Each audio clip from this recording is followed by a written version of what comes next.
বসন্তে এত ফুল ফুটে এত বাঁশি বাজে। পোল্যান্ডের বসন্ত, স্প্রিং, শীতের শেষ, আকাশে রোদ কিন্তু ঠান্ডা আছে। তাপমাত্রা রাতে 0 ডিগ্রি থেকে নিচে চলে যায় আর দিনে মোটামুটি +ডিগ্রি থাকে।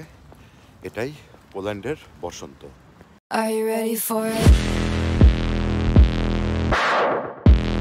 অনেকেই বাংলাদেশে এখনও পোল্যান্ডের ওয়ার্ক পারমিট ভিসা নিয়ে অ্যাডভার্টাইজমেন্ট করছে।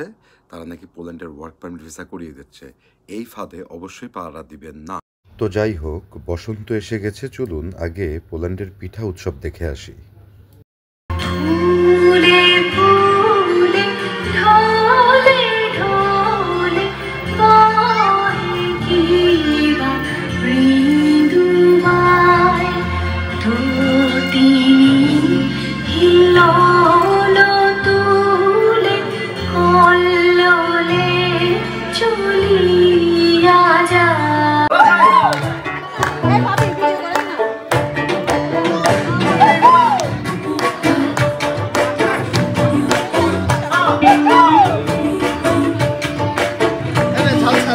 তো পোল্যান্ডের 2025 সালের এই বসন্তবরণ ও পিঠা উৎসবে এই দেখুন কত কত কত কত রকমের পিঠা, বাহারি স্বাদের পিঠা।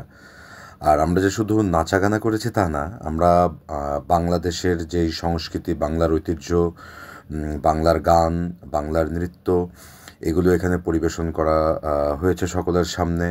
এবং এই পিঠাগুলো বানিয়েছে আমাদের পোল্যান্ডে বসবাসরত যারা আছে, তাদের যারা ঘরণীরা আছে, যাদের কারণে আমাদের বসন্ত এত রঙিন। আমাদের শ্রদ্ধেয় ভাবিরা, আমার নিজের ওয়াইফও পিঠা তৈরি করেছে, চুই পিঠা। তো এখানে অনেক রকম পিঠা আছে, আমি খেতে ভালোবাসি। এই যে হাঁসের মাংস দেখা যাচ্ছে, এটা চিতই পিঠা দিয়ে, যদিও এই পিঠাটা আমার খাওয়া হয়নি।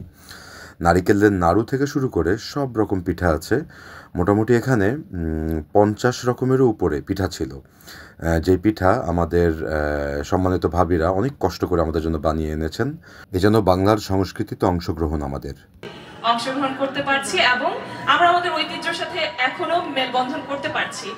শুধু বাংলাদেশিরাই নয়, অনেক বিদেশি পলিশরাও অতিথি হয়ে অংশগ্রহণ করেছিলেন।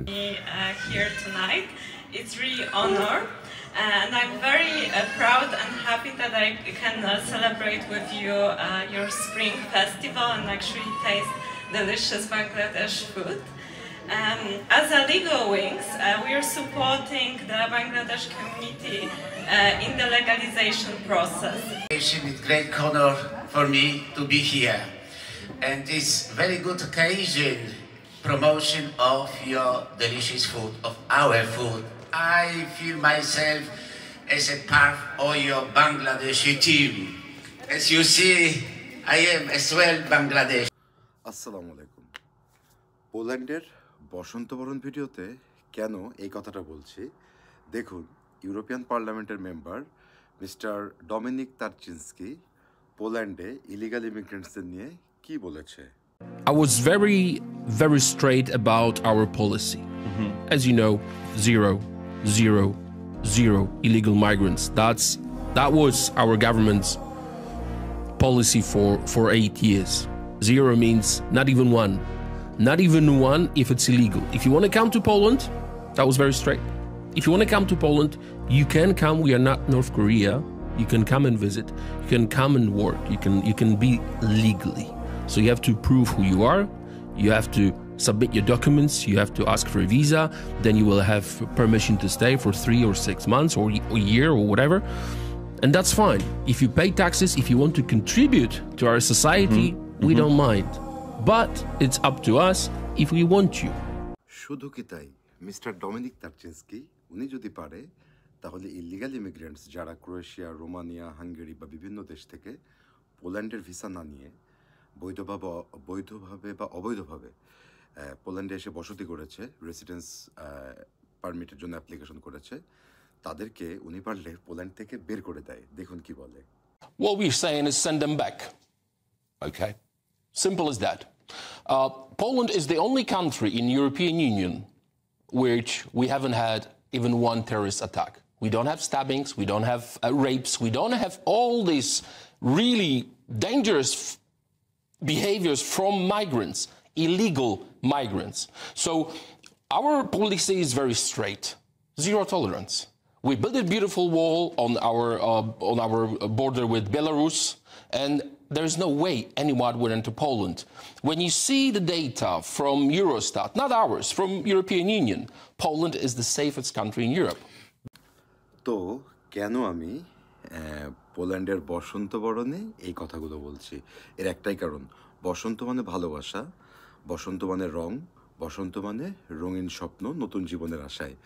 অনেকেই বাংলাদেশে এখনও পোল্যান্ডের ওয়ার্ক পারমিট ভিসা নিয়ে অ্যাডভার্টাইজমেন্ট করছে, তারা নাকি পোল্যান্ডের ওয়ার্ক পারমিট ভিসা করিয়ে দিচ্ছে। এই ফাঁদে অবশ্যই পাড়া দিবেন না। কেন বলছি? 2024-এর জুন মাস থেকে এই পর্যন্ত ভাটা চলছে, দাঁড়ালে 10 নাম্বার, রং ইন্টেনশন। সুতরাং এই ফাঁদে পাড়া দিবেন না এবং মনে রাখবেন, পোল্যান্ডের ওয়ার্ক পারমিট ভিসা অ্যাপ্লিকেশন করতে হলে আপনাকে বাংলাদেশ থেকে ইন্ডিয়াতে যেতে হবে, যেটা বর্তমানে অনেকটা অসম্ভব।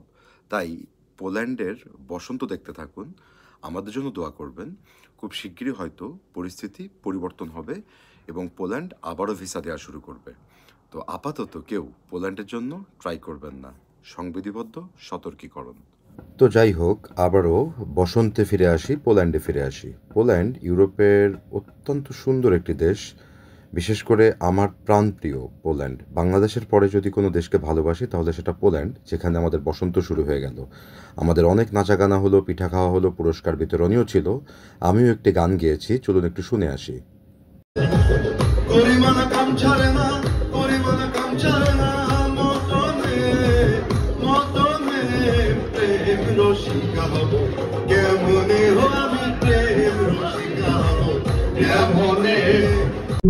আমার সকল দর্শকদের বসন্তের শুভেচ্ছা। সবাই ভালো থাকবেন। আমার ভিডিওটি ভালো লাগলে লাইক করবেন, সাবস্ক্রাইব করে পাশে থাকবেন।